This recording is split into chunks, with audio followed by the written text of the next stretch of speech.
आपका अपना YouTube channel exam दी और बात करेंगे आज हम जो चर्चित मुद्दे हैं, साप्ताहिक चर्चित मुद्दे, उन पे बात करेंगे। तो वीडियो को अच्छे से ध्यान से देखिए और वीडियो को लाइक और शेयर कर दीजिए, ठीक है भाई। जिस भाई ने नहीं किया है वो कर लीजिए, जिसने कर दिया उसको बहुत बहुत धन्यवाद। पूर्वोत्तर भारत और जो अफसा कानून मानव तस्करी को रोधी वाला, इन पे बात करेंगे। देखो पहले देख लेते हैं भारतीय खाद्य मूल्य सूचकांक, नया वायु गुणवत्ता database, state world population report है, world energy transaction outlook report, जो फास्टर प्रणाली क्या है, सिस्टम फास्टर सिस्टम है, और जो space economy India, it is the size of the structure, Bharat की पहली स्टील जो स्लैग रोड, और जो MRSM मिसाइल का परीक्षण, डोर लोग समुद्र जो अनुसूचित जनजाति की सूची में सम्मिलित, और जो वाचाघात और तल्ली बिड्डा। नेक्स्ट है हमारा सुजलाम 2 पॉइंट जो परियोजना की शुरुआत, स्वेट इक्वलिटी को लेके जो सेबी पर नए नियम, अवसर योजना, वन हेल्थ इंडिया कार्यक्रम, अंतर्राष्ट्रीय हवाई संपर्क योजना, और फ्यूजन इग्निशन, भारतीय ऑक्टीजन जागरूकता दिवस, और MSME के लिए रैंप योजना, वरुण 2022, वर्णिका, राष्ट्रीय जल पुरस्कार 2022, और वन लाइनर फैक्ट्स है और प्रैक्टिस सेशन, जिस पे बात करेंगे हम। पहला है हमारा जो भारतीय जो है पूर्वोत्तर भारत और अफसा कानून। अफसा कानून बहुत ज़्यादा चर्चा में रहता है भाई, तो ये बहुत ही इम्पोर्टेंट है, तो इसे अच्छे से नोट डाउन करिए, बहुत ही जो है। देखते हैं पहला क्वेश्चन, पहला क्या है, इसके बारे में चर्चा में क्यों है, कारण देखते हैं इसका। According to the official statement issued of the Union Home Minister recently, scopes of the AFSA it will be the progressively limited three the northern state of Nagaland, Assam and the Manipur। हाल ही में केंद्रीय गृह मंत्रालय द्वारा जारी आधिकारिक बयान के अनुसार पूर्वोत्तर के 3 राज्य नागालैंड है, असम है, मणिपुर में अफसा जो के दायरे को जो क्रमिक रूप से जो सीमित किया जाएगा। निम्नलिखित मंत्रालय के स्पष्ट किया है, जब तक कानून के असामान्य दृष्टि लागू नहीं होती तब तक इन राज्यों में अफसा कानून जारी रहेगा। राष्ट्रीय और अंतर्राष्ट्रीय महत्व की जो सामयिक घटना है, जो करंट अफेयर, जो नेशनल और इंटरनेशनल, सब पे बात करेंगे। लोकतांत्रिक जो आधारिक मुद्दे हैं, public local policy rights issues है, जो यूपीएससी मेंस में जो आंसर राइटिंग में जो ये फायदा देगा। जीएस पेपर यूनिट संघ राज्य और राज्यों से जो उत्तरदायित्व इसमें जो आएगा रखे जाएंगे इसको। यूनिट 10 जो सरकारी नीतियां और विभिन्न प्रकार के विकास और हस्तक्षेप और क्रियान्वयन के कारण जो उत्पन्न विषय। यूनिट 15 जो शासन व्यवस्था, पारदर्शिता, जवाबदेही को महत्वपूर्ण पक्ष, जीएस पेपर 3 में। यूनिट 17 आंतरिक सुरक्षा के लिए चुनौती और ऊपर होने वाले शासन विरोधी तत्वों की भूमिका। क्या है AFSPA? AFSPA arm force special power act. इस कानून का पूरा नाम जो सशस्त्र बल विशेषाधिकार अधिनियम है। इसे 1958 में भारत की जो संसद द्वारा पारित किया गया था भाई, संसद द्वारा। इस कानून के पारित होने का मूल कारण जो उद्देश्य विघटनकारी शक्तियों से निपटने के कारण जो केंद्रीय सशस्त्र बलों को कुछ अतिरिक्त शक्तियां प्रदान करना था। यह कानून केंद्रीय सशस्त्र बलों को जो विघटनकारी स्थिति में निपटने का देश की आंतरिक सुरक्षा को सुनिश्चित करने के लिए नागरिकों संदर्भ में कुछ विशेष शक्तियां प्रदान करना है। यह कानून के तहत, इस कानून के तहत जो सशस्त्र बल किसी भी व्यक्ति को बिना वारंट गिरफ्तार जो करने का अधिकार है। सशस्त्र बलों द्वारा किसी व्यक्ति को संदिग्ध व्यक्ति अथवा जो संदिग्ध स्थान पर जो तलाशी ले सकते हैं उनकी। इतना ही नहीं, सशस्त्र बलों को कोई भी संदिग्ध लगता है मान लिया कोई भी, तो उसे नष्ट करने की जो शक्ति भी प्राप्त है। इसके अलावा सेना के जवानों को किसी व्यक्ति पर द्वारा कानून का उल्लंघन करने पर जो पूर्व चेतावनी देते हुए उस व्यक्ति को गोली चलाने का भी अधिकार है, उस पर जो गोली चला दी जाए। इस दौरान व्यक्ति को मृत्यु हो जाती है तो गोली चलाने वाले व्यक्ति पर कोई भी कानूनी कार्यवाही की जिम्मेदारी अथवा जवाबदेही नहीं बनती। वैसे नॉर्मली बनते हैं, लेकिन इस कानून के अनुसार अफसा के कानून, अगर कोई व्यक्ति जो हमारा सशस्त्र सीमा बल का अगर गोली चला देता है तो उस पर कोई भी, ना तो उसे कोई किसी को जवाब देना, ना कानून जवाब देना। अफसा कानून का इतिहास क्या है? AFSPA armed force special power act वर्ष 1958 से 58 में इस कानून को सबसे पहले मणिपुर में, फिर असम में लागू किया गया था, सबसे पहले मणिपुर में लागू किया था, मणिपुर और असम में किया गया था, क्योंकि इस समय इन राज्यों का जो अलगाववाद और जो विघटनकारी शक्ति का अत्यधिक सक्रिय थी। आगे चलकर ये 1972 में इस कानून को दायरे को विस्तृत करते हुए पूर्वोत्तर के 7 राज्यों में लागू कर दिया गया। 1983 में पंजाब में लगा और वर्ष 1990 में जम्मू कश्मीर में इस कानून को लागू किया गया। वर्तमान में यह कानून नागालैंड, अरुणाचल प्रदेश, मणिपुर, असम में लागू है। हालांकि जम्मू कश्मीर कुछ हिस्सों में इसी प्रकार का जो कानून जम्मू कश्मीर सशस्त्र विशेष शक्तियां अधिनियम 1990 लागू है। डू यू नो केवल जो आसान क्षेत्रों में ही होता है अफसा कानून लागू क्या, इस पे बात करेंगे। आर्म फोर्स जो अफसा है, स्पेशल पावर एक्ट। अफसा कानून जो समस्त राज्यों में लागू नहीं होता, बल्कि जो केंद्र अथवा राज्य द्वारा सरकार द्वारा किसी एक ऐसे जो राज्य के लिए कुछ भाग को असांद्र घोषित किया जाता है, जहां पर कानून का प्रावधान लागू होते हैं। वर्तमान में नागालैंड, अरुणाचल प्रदेश के किसी हिस्से को असांद्र घोषित करने का अधिकार है केंद्रीय गृह मंत्रालय को, जब किसी मणिपुर अथवा असम के संदर्भ में यह राज्य शक्ति राज्य सरकार को प्राप्त है। हालांकि दोनों राज्य सरकारों को किसी भी क्षेत्र में अशांत घोषित करने के लिए अथवा अशांत क्षेत्र को दायरे समाप्त करने का पूर्व केंद्र से अनुमति लेनी अनिवार्य है। पूर्व केंद्र से अनुमति लेते हैं इससे पहले। अफसा के विपक्ष में क्या होता है? AFSPA armed force the special power act. सामाजिक कार्यकर्ताओं तो कानूनी विशेषज्ञों द्वारा इस कानून को कड़े प्रावधानों के आधार पर आलोचना की जाती है। आलोचना का तर्क है कि कानून ब्रिटिश जो पुलिस द्वारा जो अवधारणा से प्रेरित है, जबकि स्वतंत्रता के बाद भारतीय संविधान में माध्यम से लोक कल्याणकारी राज्य की अवधारणा को अपनाया गया है, लेकिन ये जो ऐसा कानून है। इस कानून को न केवल जो व्यक्तिगत स्वतंत्रता अथवा मूलभूत जो अधिकारों का जो उल्लंघन होता है, बल्कि जो सरकार द्वारा अपने जो विरोधी तत्वों को भी दबाने के लिए इस कानून का दुरुपयोग किया जा सकता है, विरोधी तत्वों को दबाने के लिए। इसलिए ये मेन पॉइंट है। यह कानून जो अनुच्छेद 19 में निर्बाध आजादी आवाजगाही को अनुच्छेद 21 के लिए तहत जो व्यक्ति को प्राप्त मान्य गरिमा का अधिकार को विरुद्ध है। कानून के तहत किसी राज्य की सीमा, राज्य की सुरक्षा जो सार्वजनिक व्यवस्था को बनाए रखने के लिए प्रस्तुत इनमें से किसी स्पष्ट की व्याख्या का दायरा में निर्धारित नहीं करती है। यह कानून जो है कार्यपालिका को जो अत्यधिक विवेकीय शक्तियां प्रदान करता है और किसी लोकतांत्रिक देश में उचित आदर्श को नहीं माना जा सकता।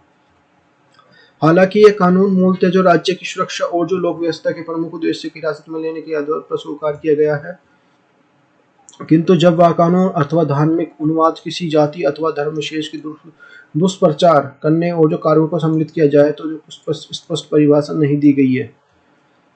आलोचकों का तर्क है कि इस कानून को जो लागू कर किए हुए 60 वर्ष से भी अधिक वर्ष हो गया समय हो गया है, तो वर्तमान में कानून को विद्यमानता की इसकी अप्रभावशीलता का जो स्वयं सिद्ध हो करती है कि भाई जितने दिन से हो गया तब भी ये जो कोई इससे कुछ फर्क तो पड़ता नहीं, ये बोलते हैं जो विपक्ष बोलते हैं। विपक्ष ने इस तर्क को भी दिया है कि सरकार द्वारा कानून बनाने के लिए कोई भी संशोधन किया गया है, इसके बाद में न कोई इसके बाद संशोधन किया है, न ही कानून में परिणाम के संबंध में कोई भी औपचारिक आकलन किया गया है कि भाई जब से कानून बनाया है जो पहले ही चला आ रहा है उसमें ना तो कोई संशोधन किया ना उसमें कोई आकलन किया कि भाई क्या एनालिसिस किया उसको, तो ये गलत है। वर्तमान में लोकतांत्रिक समाज में इस प्रकार के दमनकारी कानून को विद्यमानता मूलतः जो सरकारों के प्रशासनिक तंत्र को विफलता का प्रमाण है। इस प्रकार के लिए कानून को बजाय सरकार के पूर्वोत्तर क्षेत्र में विकास की प्रक्रिया को आगे बढ़ाने का प्रयत्न करना चाहिए तथा लोगों की व्यवस्था के प्रति जो विश्वास बहाल करने का प्रयत्न करना चाहिए।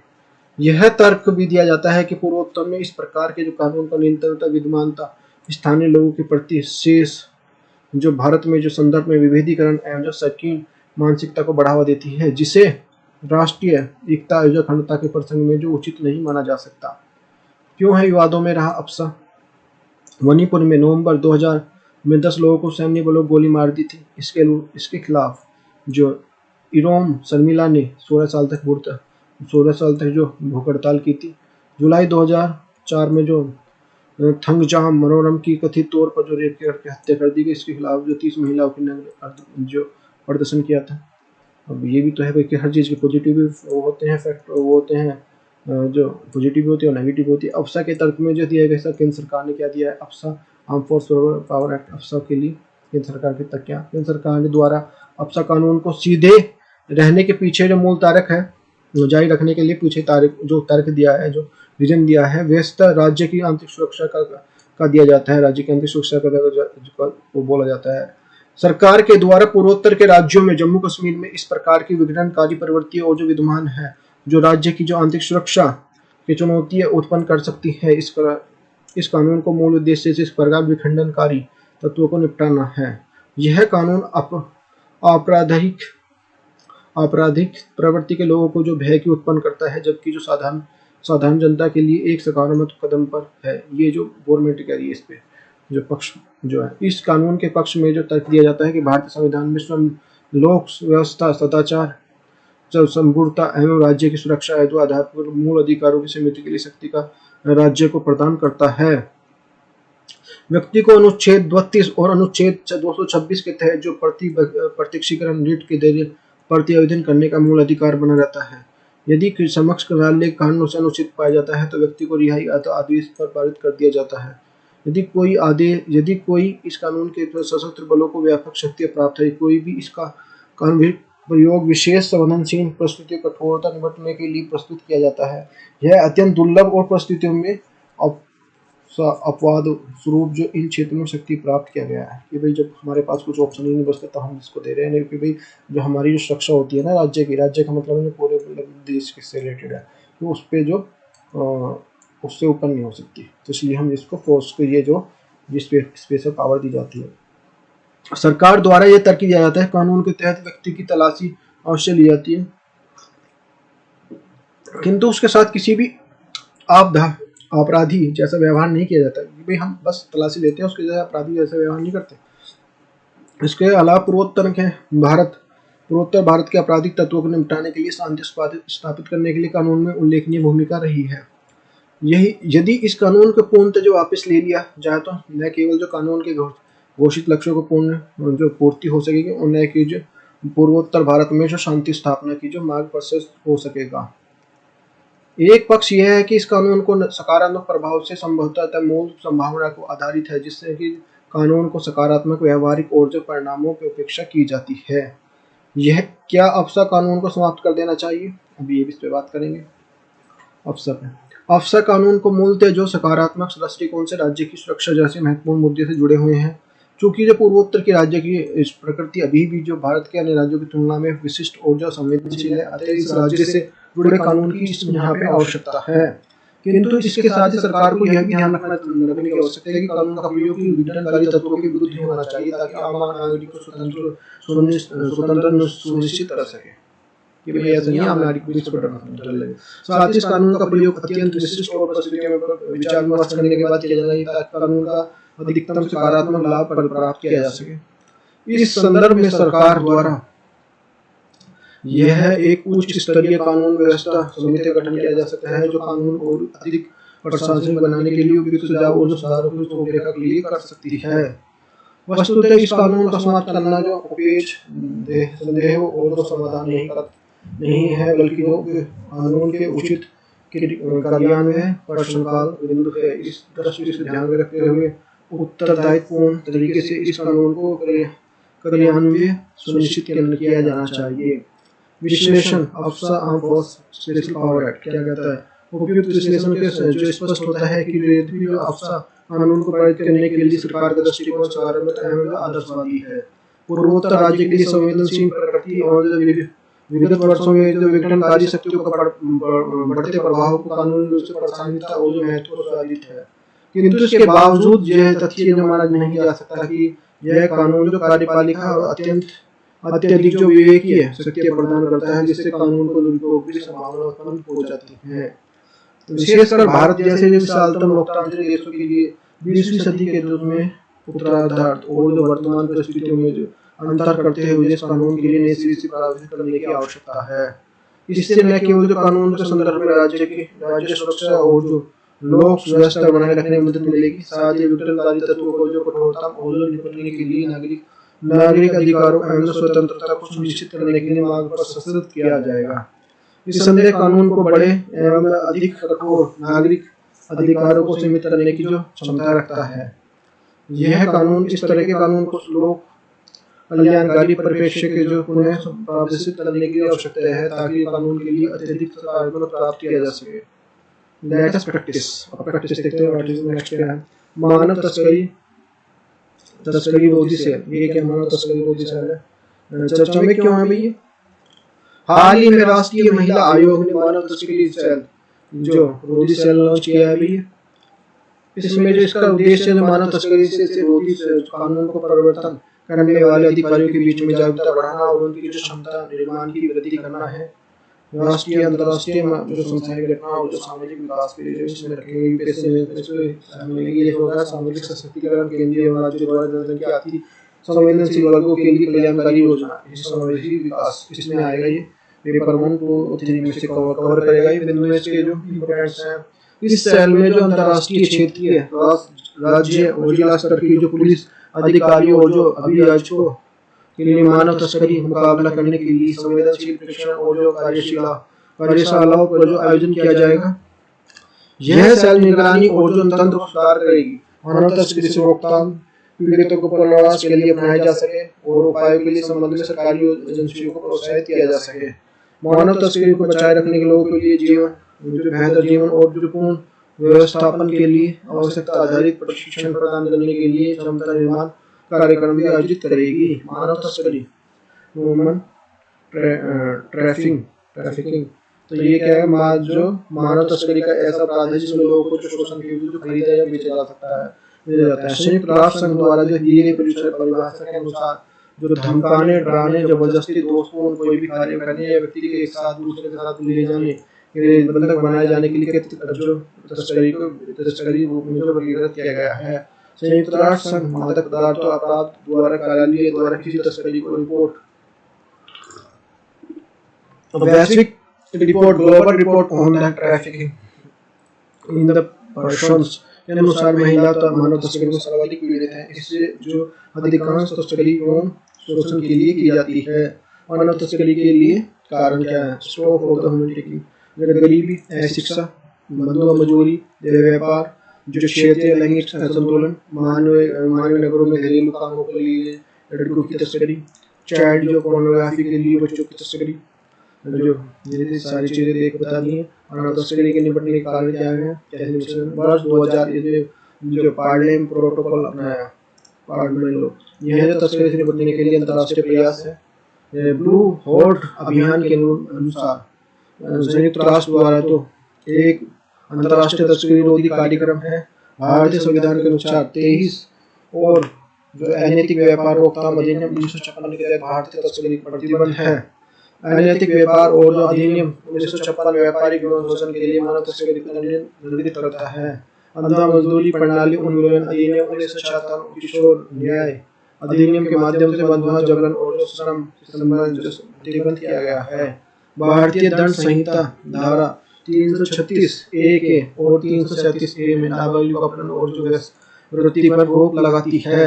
राष्ट्रीय मानव अधिकार आयोग द्वारा जारी परामर्श 2020 आयोग ने राज्यों और केंद्र शासित के लिए आग्रह किया है कि मानव तस्करी को रोकने के लिए एंटी ट्रैफिकिंग यूनिट का सक्रिय करेंगे। ग्रामीण स्तर पर उन बच्चों को पहचान करने की व्यवस्था है जो बीच में स्कूल छोड़कर चुके हैं, स्कूल नहीं जा पा रहे हैं।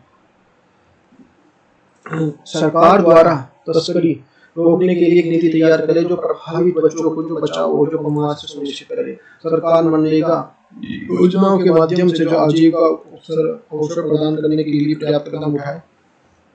लेटेस्ट प्रैक्टिस नेक्स्ट हमारा वायु गुणवत्ता डेटाबेस। चर्चा में क्यों है? वाइज न्यूज हाल ही में विश्व स्वास्थ्य संगठन द्वारा वैश्विक वायु गुणवत्ता आकलन के लिए वायु गुणवत्ता डेटाबेस जारी किया है। राष्ट्रीय और अंतर्राष्ट्रीय जो इसके लिए पर्यावरण, पारिस्थितिक और जैव विविधता, जलवायु परिवर्तन सामान्य मुद्दे के लिए इसमें है। ये यूपीएससी मेंस में काम करेगा। और ये जीएस पेपर 3 में संरक्षण, पर्यावरण प्रदूषण, चलन और जो पर्यावरण प्रभाव उसका बात है। प्रमुख बिंदु डेटाबेस के अनुसार विश्व की जो लगभग 99% जनसंख्या विश्व स्वास्थ्य संगठन द्वारा निर्धारित मानकों के दायरे में होने वाली हवा में सांस ले रही है। WHO ने पहली बार जो नाइट्रोजन ऑक्साइड की वार्षिक औसत सांद्रता की जमीनी स्तर पर माप की है। इसमें 10 माइक्रोन जो PM10 या 2.5 माइक्रोन जो PM5 के बराबर छोटे व्यास वाले जो पार्टिकुलेट जो मैटर को माप की सम्मिलित किया है। निम्नलिखित माध्यम से होने वाले जो नाइट्रोजन ऑक्साइड और जो सूक्ष्म कणों से अधिक जोखिम जोखिम है।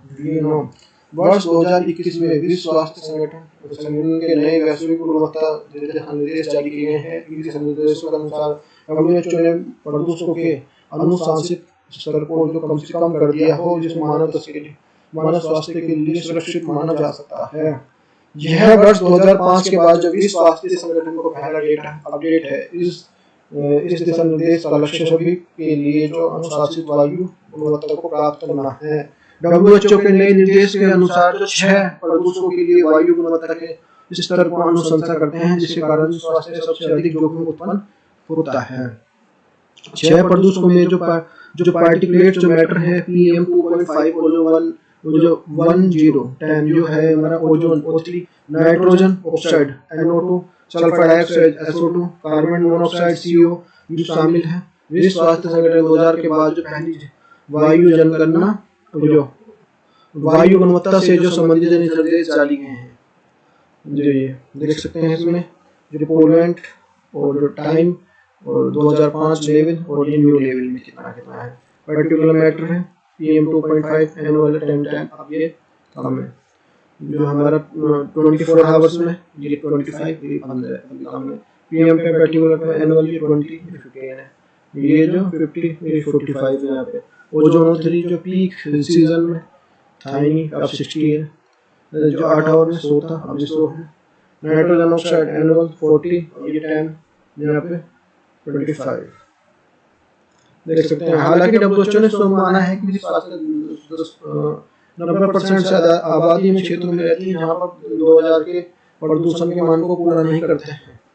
लेटेस्ट प्रैक्टिस 20 नए क्वेश्चन आया हुआ है, तो इसके देख सकते हैं GS में के लिए इसके लिए विश्व स्वास्थ्य संगठन WHO द्वारा जारी किए गए संशोधन के लिए वायु गुणवत्ता नीति निर्धारण के लिए बिंदु का वर्णन कीजिए। 2005 अध्ययन के अनुसार दूसरे प्रकार है। इस संशोधन के प्राप्त वायु प्रदूषण के लिए कार्यक्रम को परिवर्तन की आवश्यकता है। तो 150 शब्दों में लिखना है अभी। ये जो 2006 में आया हुआ कौन आया है। नेक्स्ट हमारा हाल ही में चर्चा में रहने वाले वायु प्रदूषण गुणवत्ता डेटाबेस को संबंधित पर विचार कीजिए। इस गुणवत्ता डेटाबेस के लिए संगठन विश्व स्वास्थ्य संगठन द्वारा जो हमारा वैश्विक जारी कर दिया गया है। डेटाबेस के अनुसार 90% की जरूरी सांस ले रही है। फिर प्रथम कौन सा है 1 2 1 और 2 तो इसमें हमारा एक ही हमारा फर्स्ट करेक्ट आंसर है। नेक्स्ट क्वेश्चन है विश्व स्वास्थ्य मूल्य सूचकांक खाद्य मूल्य सूचकांक के अनुसार तो चर्चा में क्यों है। माइन न्यूज हाल ही में संयुक्त राष्ट्र द्वारा खाद्य कृषि संगठन के अनुसार विश्व खाद्य मूल्य सूचकांक पिछले 1 दशक में 9.3 अंक रहा है। पिछले इससे पहले जो 2011 में जो फरवरी में खाद्य सूचकांक जो 1.37.6 जो अधिकतम रिकॉर्ड रहा था। वह है डिस्कशन हम लोग डिस्कस कर रहे हैं इसके बारे में। मुझे प्रमुख बिंदु क्या है। विश्व स्वास्थ्य संगठन के लिए स्वास्थ्य जो वैश्विक स्तर पर आने वाले औसत उछाल का प्रमुख कारण यूक्रेन के बीच में जारी युद्ध को बताया गया है। खाद्य और जो कृषि संगठन द्वारा बयान के अनुसार यदि कोई यूक्रेन के मध्य जो कारण जो वैश्विक स्तर पर जो वैश्विक औसत देशों का जो आयात निर्यात को प्रशासन को लेकिन बदलाव आया है। विश्व खाद्य संगठन सूचकांक खाद्य और कृषि संगठन द्वारा मासिक आधार पर जो जारी किया जाता है। वैश्विक कृषि खाद्य बाजार के अनुसार निगरानी की जाती है। जो अनाज तिलहन डेयरी उत्पाद मांस चीनी टोकरी के मूल्य में हुए जो परिवर्तन मापक है। तो जो खाद्य एवं कृषि संगठन स्थापना 1945 में खाद्य रोम इटली में है। सदस्य जो 194 है। यूएन की जो विशिष्ट एजेंसी है कृषि उत्पादन और जो ग्रामीण आबादी से निर्वाह करने के सुधारने के लिए इसका जो उद्देश्य है। नेक्स्ट क्वेश्चन है विश्व स्वास्थ्य संगठन विश्व खाद्य मूल्य सूचकांक के लिए विश्व खाद्य सूचकांक के लिए प्रत्येक संयुक्त राष्ट्र द्वारा कृषि संगठन द्वारा दिया जाता है। दूसरा हमारा 2022 में मार्च में विश्व स्वास्थ्य जो खाद्य मूल्य सूचकांक विगत 1 दशक में उच्चतम स्तर पर रहा। तो कौन सा केस सही है 1 और 2 1 और 2 तो इसमें है केवल दूसरा स्टेटमेंट सही है, पहला गलत है। नेक्स्ट क्वेश्चन है state of the world population 2022 sorry चर्चा में क्यों है भाई।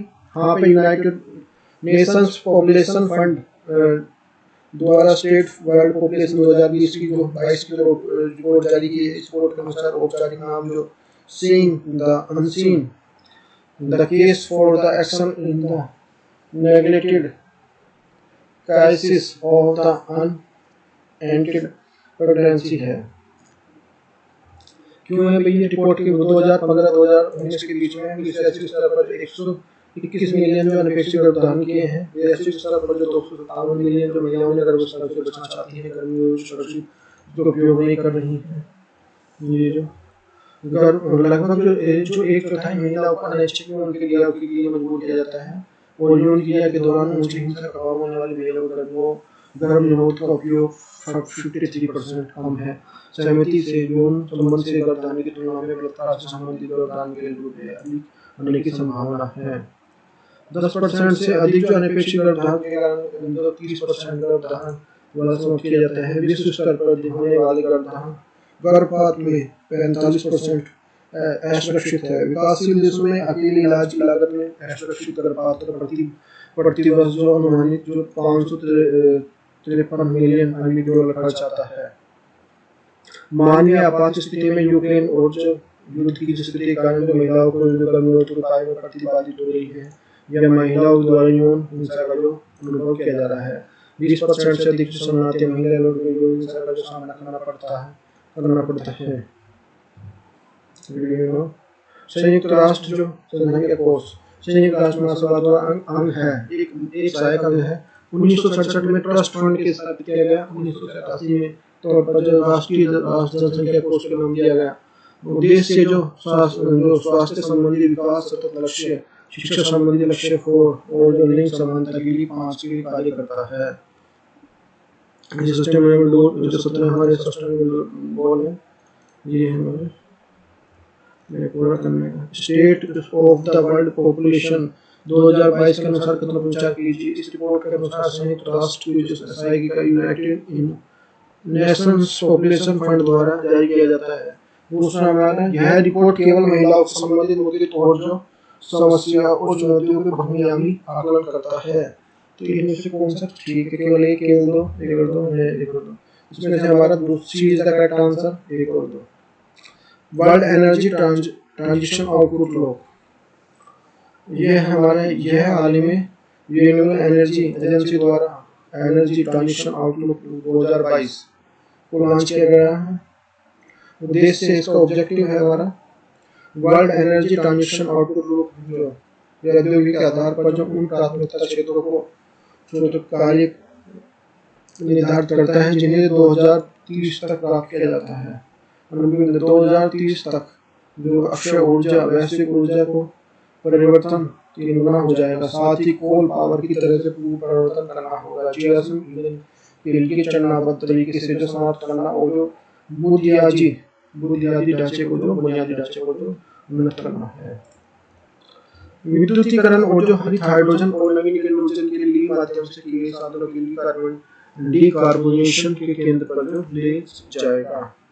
वर्तमान में ऊर्जा संगठन समुद्र के लिए अल्पकालीन हस्तक्षेप के साथ साथ ट्रांजिशन के साथ दीर्घकालीन लक्ष्यों पर भी केंद्रित किया जाना चाहिए। ऊर्जा लक्ष्य के लिए से वीडियो व्यापक पैमाने पर बढ़ाना चाहिए ताकि ऊर्जा 14% से बढ़कर 2030 में जो लगभग 40% तक पहुंच जाए। सभी देशों को जो महत्वाकांक्षी लक्ष्य निर्धारित करने के लिए उस ऊर्जा क्षमता और जो नवीकरणीय ऊर्जा तैनाती के लिए लागू कर दी गई की आवश्यकता है। 1.5 डिग्री सेल्सियस को पूरा करने के लिए बिजली का जो माध्यम से शताब्दी की पूरी तरह जो कार्बन मुक्त कर दिया गया शताब्दी तक, जिसमें सौर ऊर्जा पवन ऊर्जा को बढ़ावा मिलेगा। इंटरनेशनल रिन्यूएबल एनर्जी एजेंसी एक अंतर सरकारी संगठन 2000 में बोन जर्मनी में स्थापित है। सदस्य 164 है। भारत संस्थान विदेश का मुख्य अबू धाबी संयुक्त राज्य में मुख्यालय जो अबू धाबी संयुक्त राज्य अमीरात में यूएई में। हाल ही में चर्चा mega transition of the route के अनुसार संस्था द्वारा जारी कर दिया जाता है। ये हमारा अंतर्राष्ट्रीय परमाणु एजेंसी, भी हमारा अंतर्राष्ट्रीय सौर संगठन जो अंतर्राष्ट्रीय राष्ट्र पर्यावरण कार्यक्रम, अंतर्राष्ट्रीय गैर राष्ट्र पर्यावरण कार्यक्रम। तो इसमें हमारा E is the correct answer, अंतरराष्ट्रीय परमाणु agency is the correct answer. Next है फास्टर प्रणाली, फास्टर सिस्टम। फास्टर हाल ही में उच्च न्यायालय के जो मुख्य न्यायाधीश एनवी रमन्ना जी ने फास्टर नामक प्रणाली डिजिटल प्लेटफॉर्म लॉन्च किया है। प्लेटफॉर्म लॉन्च करने के लिए ट्रांजिशनल इलेक्ट्रॉनिक से जो न्यायिक कार्य में तीव्रता लाना और जो ई न्यायालय की जो अवधारणा के प्रति जो गति को प्रदान करना है इसका। नेक्स्ट है हमारा space economic of India, it's size of the structure. क्या चर्चा में हाल में centre for the development study CDS और जो भारतीय अंतरिक्ष विज्ञान प्रौद्योगिकी के लिए संदर्भ में एक अध्ययन प्रस्तुत किया है। इस अध्ययन के अनुसार औपचारिक जो space economics India, it's size of and the structure, जिसमें भारतीय जो वस्तु स्थिति और जो तथ्यात्मक आंकड़ों को आकलन किया गया है। इसके प्रमुख बिंदु है अध्ययन के अनुसार वर्ष 2020 में भारत की अंतरिक्ष व्यवस्था जो है 36,794 करोड़ रुपए, यानी कि $5 बिलियन के लगभग है। और सकल घरेलू उत्पाद GDP जो है अंतरिक्ष के अनुसार जो 2012-2022 के लिए 2.260 जो वर्ष में घटकर 0.19% हो गया है। अंतर्राष्ट्रीय कार्यक्रम के घटकों के लिए जो बजट का जो वार्षिक बजट का मूल्यांकन करते हुए अध्ययन की जो आंतरिक व्यवस्था को मुख्य जो भागीदारों को दर्शाया गया है। अंतरिक्ष उपयोग, अंतरिक्ष संचालन अंतरिक्ष 4.12%। भारत की अंतरिक्ष राज्य व्यवस्था उत्तरोत्तर विकसित हो रही है। जो वित्त वर्ष 2011-12 के वित्त वर्ष 2020-2021 के बीच औसत रूप से घरेलू GDP का जो 0.2% हो गई है।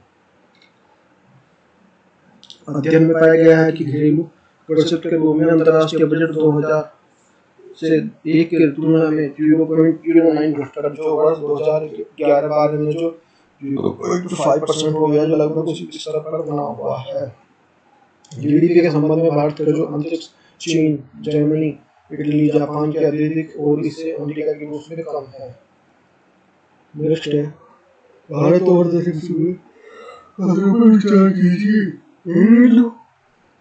सकल घरेलू GDP जो प्रतिशत के रूप में भारतीय अंतरिक्ष के अनुसार 2011-2012 तुलना में 2021-2021 में वृद्धि हुई है। GDP में भारत की जो अंतरिक्ष चीन, जर्मनी, इटली, जापान से अधिक है, किंतु अमेरिका से रूप से कम है। सही है, केवल दो। तो इसमें हमारी कमी हुई है। तो ये हमारा 20 तक करेक्ट आंसर है। भारत की जो पहली स्टील स्लैग बोर्ड बहुत ज्यादा चर्चा में, बहुत ज्यादा इम्पोर्टेंट है भाई। वाई न्यूज चर्चा में क्यों है, चर्चा का कारण क्या है? हाल ही में गुजरात के सूरत में जो भारत की पहली स्टील स्लैग रोड का निर्माण किया जा रहा है। अनुबंध सड़क का निर्माण नीति आयोग, वैज्ञानिक एवं औद्योगिक जो अनुसंधान CSIR, सड़क सहयोग संस्थान CRRI, केंद्रीय इस्पात मंत्रालय, हजीरा स्टील जो आरसेल, निप्पन स्टील्स AMNS का एक संयुक्त उद्यम प्रोग्राम के हिस्से के रूप में किया जा रहा है। स्टील स्लैग सड़क के लाभ क्या है? स्टील सड़क के निर्माण के लिए लागत सामान्य रूप से निर्मित होने वाली तुलना में औसत 30% की कमी होगी। स्टील स्लैग सड़क परंपरागत सड़कों से न केवल स्थायी और मजबूत होगी, बल्कि जिसमें मोटाई भी 30% कम है, 30% से कम है। यह सड़क पर्यावरण के अनुकूल है। इसमें स्टील जो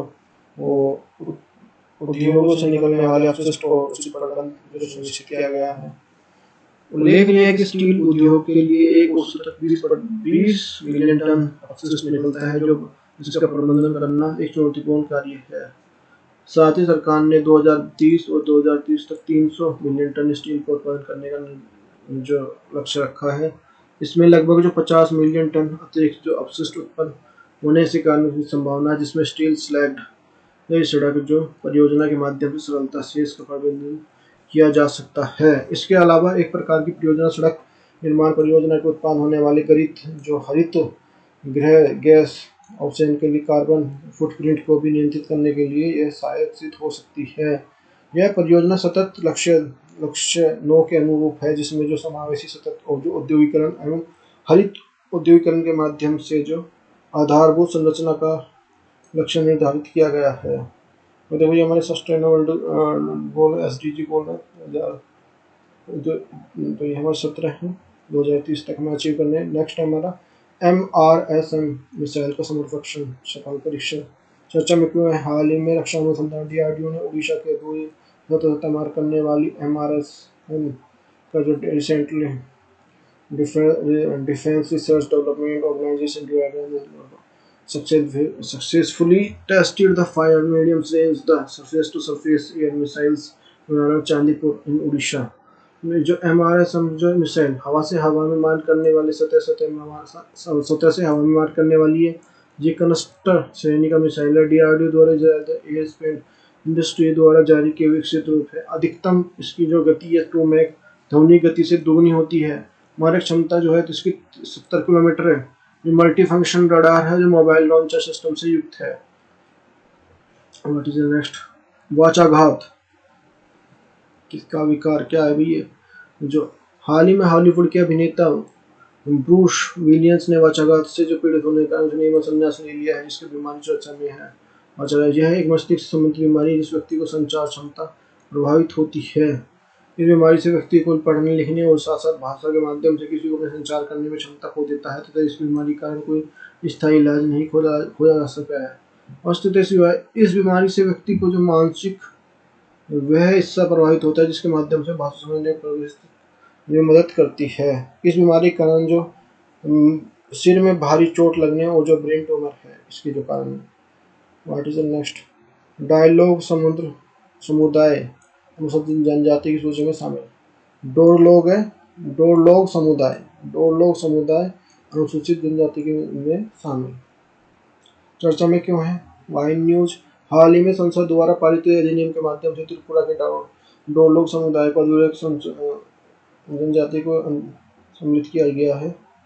इस संसद द्वारा संविधान अनुसूचित जनजाति आदेश अधिनियम 2022 का अर्थ किया गया है। इस अधिनियम के पारित होने के बाद जो डोरलोग समुदाय को एक प्रत्यक्ष जनजाति के रूप में स्वीकृत किया गया है। क्या है डोरलोग समुदाय। डोरलोग समुदाय त्रिपुरा का एक आदिवासी समुदाय है जिसकी जनसंख्या 11,000 है। इस अधिनियम के पारित होने के बाद डोरलोग समुदाय की कुकी समुदाय आंतरिक में उप जनजाति के रूप में स्वीकृत किया गया था। पिछले कुछ समय से समुदाय के लिए प्रत्यक्ष और सार्वजनिक अनुसूचित जनजाति दर्जा प्राप्त करने की मांग की जा रही थी। तो इस मांग के कारण जो समुदाय के लिए सामाजिक आर्थिक हितों को संरक्षण प्रदान करना था। इसके अलावा जो हाल ही में समुदाय के लिए उस्ताद थंगा डोयलोग का भी संस्कृति परम श्री पुरस्कार सम्मानित किया गया। इसके बाद जो आदिवासी समुदाय के लिए अनुसूचित जनजाति के लिए सम्मिलित करने की प्रबल संभावना है। जो प्रबल मांग पूरी प्रबल हो गई है। उद्देश्य उल्लेखनीय कि उस्ताद थंगा डोयलोग एक प्रसिद्ध आदिवासी वाद्य यंत्र रोजन को बजाने की विफलता प्राप्त है।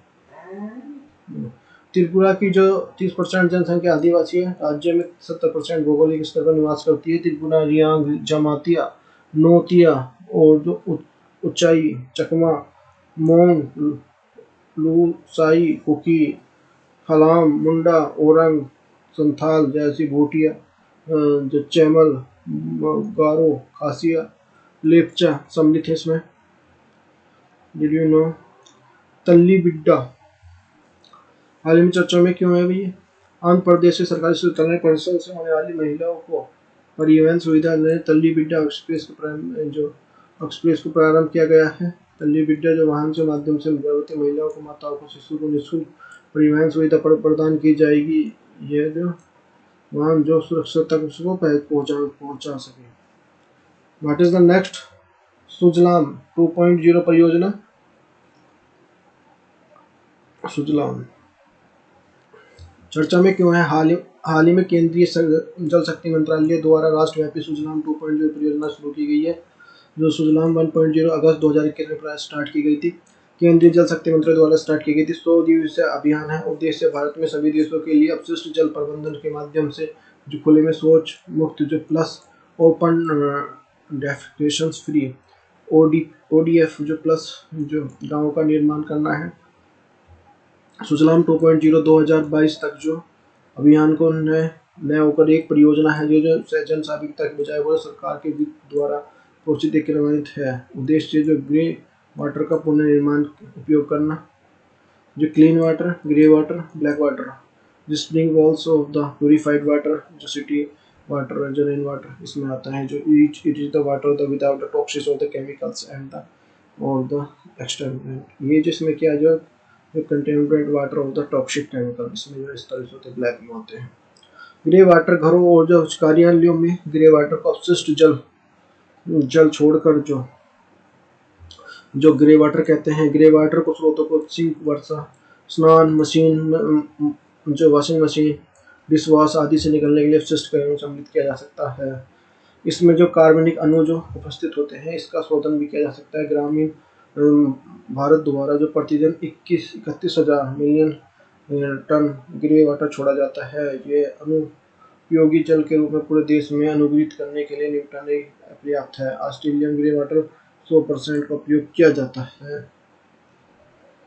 Time to practice. हाल ही में चर्चा में रहा ग्रे वाटर के संदर्भ में निम्नलिखित पर विचार कीजिए। घरों और जो कार्यालयों में निकलने के लिए ग्रे वाटर कहते हैं। शौचालय से निकलने वाले को ग्रे वाटर कहते हैं। ग्रे वाटर सबसे बड़े कार्बनिक अणु जो अनुपस्थित होते हैं इसका शोधन किया जा सकता है। भारत में ग्रे वाटर 100% पर से उपयोग किया जाता है क्योंकि कौन सा कहता है केवल एक, केवल दो, एक और दो और 9। इसमें से हमारा दूसरा ठीक है, केवल दूसरा statement is the correct answer.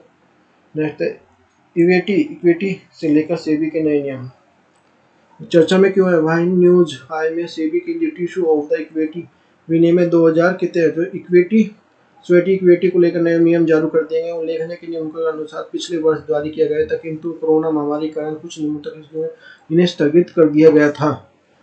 तो देख सकते हैं अभी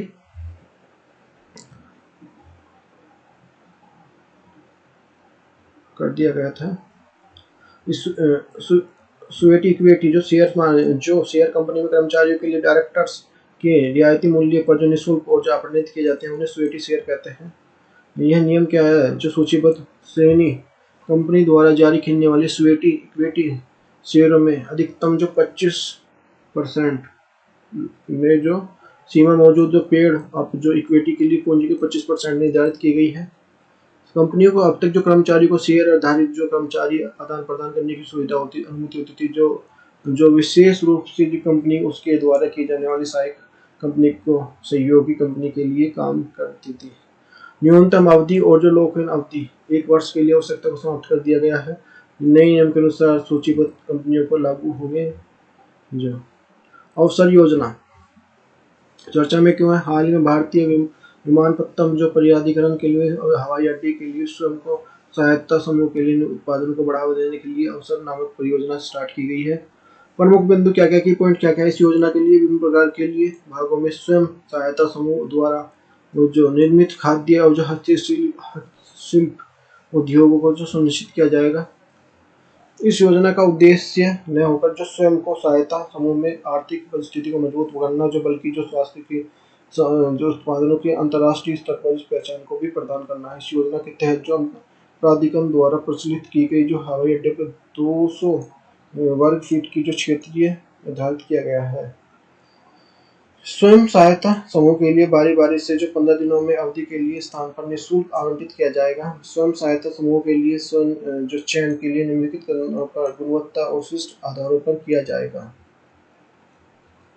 फास्टर प्रणाली फास्टर सिस्टम क्या है।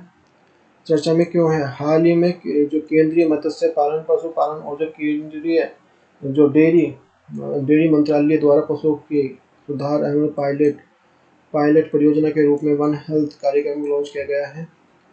उद्देश्य क्या। इस कार्यक्रम का उद्देश्य राष्ट्रीय पशुओं को लिए विभिन्न प्रकार की बीमारियों और प्रसार और समाधान के संबंध आंकड़ों को एकत्रित करना है ताकि भारत में पशुधन की जो स्थिति को सुधार किया जा सके। और मुख्य बिंदु क्या है।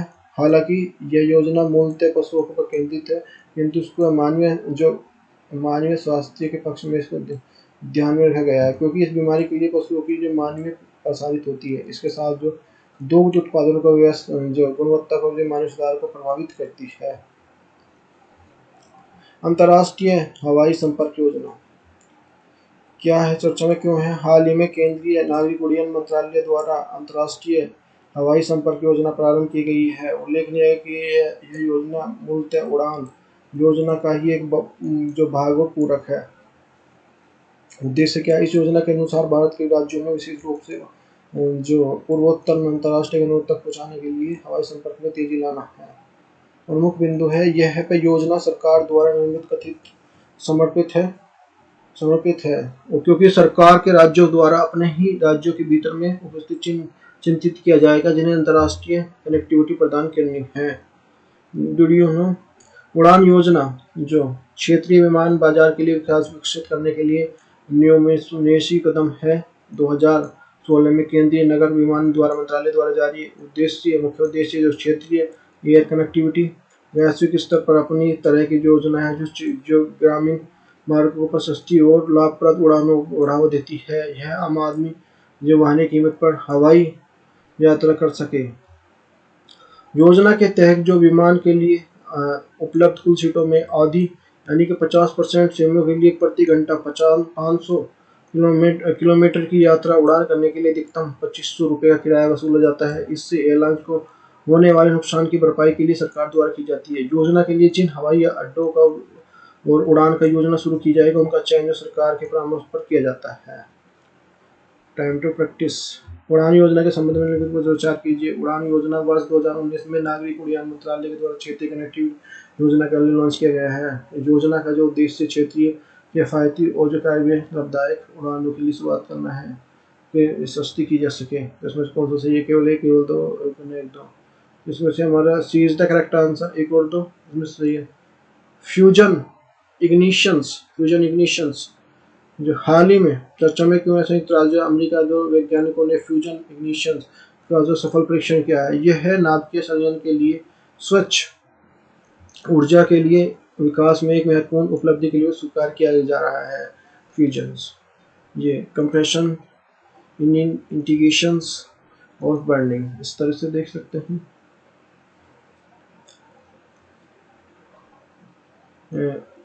यूनाइट अवेयर प्लेटफॉर्म चर्चा में हाल में संयुक्त राष्ट्र ने सहयोग के काम कर रहा है। शांति को अपनी सुरक्षा करने के लिए प्रौद्योगिकी शुरू किया गया है। उद्देश्य आधुनिक प्रौद्योगिकी के माध्यम से संयुक्त राष्ट्र शांति दूतों खतरों से अनुमान लगाने से मदद करता है। यूनिट प्लेटफॉर्म के 4 शांति दूत प्रस्तुत किए जाएंगे। साइरस, माली, दक्षिण सूडान और जो सोमालिया पे। Time to practice. हाल ही में चर्चा में मैंने यूनिटी अवेयर प्लेटफॉर्म संदर्भ में निम्नलिखित प्रचार के नाभिकीय ऊर्जा संवर्धन के लिए, हिंद महासागर के संबंध प्रश्न के लिए, संयुक्त राष्ट्र सैनिक इंटीग्रेशन के लिए और भारतीय जापान के लिए। तो इसमें जो सीधा भारत संयुक्त राष्ट्र संपर्क के लिए एक पहल है। नेक्स्ट, विश्व ऑटिज्म जागरूकता अभियान चर्चा में क्यों 2 अप्रैल को विश्व ऑटिज्म जागरूकता अभियान मनाया गया? उद्देश्य है इसका आयोजन का प्राथमिक उद्देश्य जो ऑटिज्म के बारे में जो जागरूकता फैलाना और हम लोगों को विकार से होने वाली चुनौतियों को समझाने के लिए मदद करना है। क्या है ऑटिज्म? ऑटिज्म एक मानसिक रोग है जो जीवन पर्यंत बना रहने वाला है। ये व्यक्ति को सामाजिक कुशलता और संप्रेषण क्षमता कम्युनिकेशन स्किल्स के विपरीत प्रभाव डालता है। इस विकार विकास से बच्चों को भिन्न होता है। इस प्रभावित व्यक्ति को जो दोहराव युक्त व्यवहार करता है, जैसे एक काम को बार बार करना। प्रमुख बिंदु वर्ष 2011 में जनगणना के मुताबिक वर्ष 19 से कम वर्षों के लिए दिव्यांग बच्चों की कुल संख्या ये 78,068 जो 68,62,921 है, जिसमें जो 5,95,89 बच्चे जो बौद्धिक दिव्यांग से पीड़ित हैं। विश्व ऑटिज्म जागरूकता दिवस चर्चा में हाल में केंद्रीय मंत्री द्वारा MSI द्वारा प्रदर्शन के लिए बेहतर यानी कि ramp rising of the escalating MSI performance योजना को मंजूरी दी। इसकी शुरुआत 2022-2023 में हुई थी। इस योजना का वित्त मंत्री केंद्रीय बजट 2022-2000 में की थी। यह यूके सेना समिति के कोथम समिति प्रधानमंत्री की आर्थिक सलाहकार परिषद PMAC द्वारा जो सिफारिश पर कार्य करती है। यूके सेना समिति भारतीय रिजर्व बैंक MSI के एमएसएमई के जो क्षेत्र में जो इनोवेशन स्टार्टअप सुधार दीर्घकालीन उपयोग को सुझाव देने के लिए 2019 में यूके सिन्हा की अध्यक्षता में सूक्ष्म लघु और जो मध्यम उद्योगों की एक विशेषज्ञ जो समिति का जो गठन किया गया था। रैंप योजना, यह जो विश्व बैंक से सहायता प्राप्त केंद्रीय क्षेत्र की योजना है, जिसके तहत जो लघु जो सूक्ष्म उद्योग मंत्रालय एमओएमएससी से जुड़ी जो कोविड-19 से चुनौती को समाधान को मदद की जा रही है। उद्देश्य बाजार और ऋण को जो पहुंच सुधार करना, केंद्रीय राज्यों में स्थिति को संस्थाओं को मजबूत करना, केंद्रीय जो साझेदारी को जो बेहतर करना, एमएमएसवी द्वारा भुगतान और जो पर्यावरण के अनुकूल जो प्रतिक्रियाओं को मुद्दों को सुलझाना है। नेक्स्ट टाइम वरुण 2022 चर्चा में क्यों है। भारतीय फ्रांसीसी सेनाओं के बीच में द्विपक्षीय सेनाओं के लिए वरुण 2022 का 20वां संस्करण आयोजित किया जा रहा है। जो ये हमारा भारतीय फ्रांसीसी सेनाओं के लिए 1983 में समुद्रीय जो ये आयोजित किया जा रहा की कर रही है। 2001 से अभ्यासों को वरुण कहा जाता था। यह एक वार्षिक आयोजन है। अन्य भारत फ्रांस संयुक्त अभ्यास डेजर्ट नाइट, पंटी गरुड़ हवाई अभ्यास है, और जो शक्ति थल सेना अभ्यास है। नेक्स्ट वर्णिका हाल ही में भारतीय रिजर्व बैंक द्वारा जो सहायता कंपनी द्वारा बैंक नोट तो मुद्रण प्राइवेट जो भारत के द्वारा कर्नाटक मैसूर वर्णिका नमक की जो सहायता निर्माण के लिए स्थापित की गई है। जो उद्देश्य है जिसकी स्थापना मेक इन इंडिया के तहत जो नोट की छपाई जो आवश्यकता सहाय के लिए निर्मित के उद्देश्य की लिए की गई है। बिंदु BRBNLPL द्वारा भारतीय नोटों को छपाई करने का काम करती है और सिक्कों को नोटों को बांटने का काम करते उद्देश्य से इस वर्ष 1995 में इसकी स्थापित किया गया था। जो देश की अधिकांश जो बैंक नोट आवश्यकताओं की आपूर्ति BRBNLPL द्वारा जारी करती है। मुख्यालय बेंगलुरु में है। नेक्स्ट राष्ट्रीय जल पुरस्कार 2022 हाल में राष्ट्रपति रामनाथ कोविंद जी ने 30वां राष्ट्रीय जल पुरस्कार 2022 जारी जो प्रदान किया है। यह अनुकरणीय क्षेत्र के लिए दिया जाता है। राष्ट्रीय जल पुरस्कार की शुरुआत 2018 में जल शक्ति मंत्रालय द्वारा की गई थी। यह जल प्रबंधन के लिए उत्तर प्रदेश, राजस्थान, तमिलनाडु क्रमशः 3 पहले स्थान पर मिले। पहले पे यूपी, फिर राजस्थान, फिर ये 2022 के लिए 57 राष्ट्रीय पुरस्कार और 11 विभिन्न श्रेणियों में संगठनों को प्रदान किए गए हैं। फैक्ट्स देखते हैं। पहला, हाल ही में किस संस्थान ने अवसर योजना लॉन्च की है। तो भारतीय विमानपत्तन प्राधिकरण ने। आयुष्मान भारत प्रधानमंत्री जन आरोग्य योजना ABPMJY के जो क्रियान्वयन के लिए नोडल एजेंसी कौन सी है। तो राष्ट्रीय जो स्वास्थ्य प्राधिकरण। बाह्य ग्रह K2 2016 BLG 000065BG के हाल ही में खोजा गया। ये ग्रह का समान जुड़वा है। यह किसकी जुड़वा है। ये बृहस्पति के। अपनी इलेक्ट्रॉनिक वाहन EV नीति के साइकिलों में शामिल करने वाला पहला केंद्रशासित राज्य नई दिल्ली है। एशियाई विकास आउटलुक एशियन डेवलपमेंट 2022 के अनुसार 2022-2023 में भारत की अनुमानित विकास दर 8% है।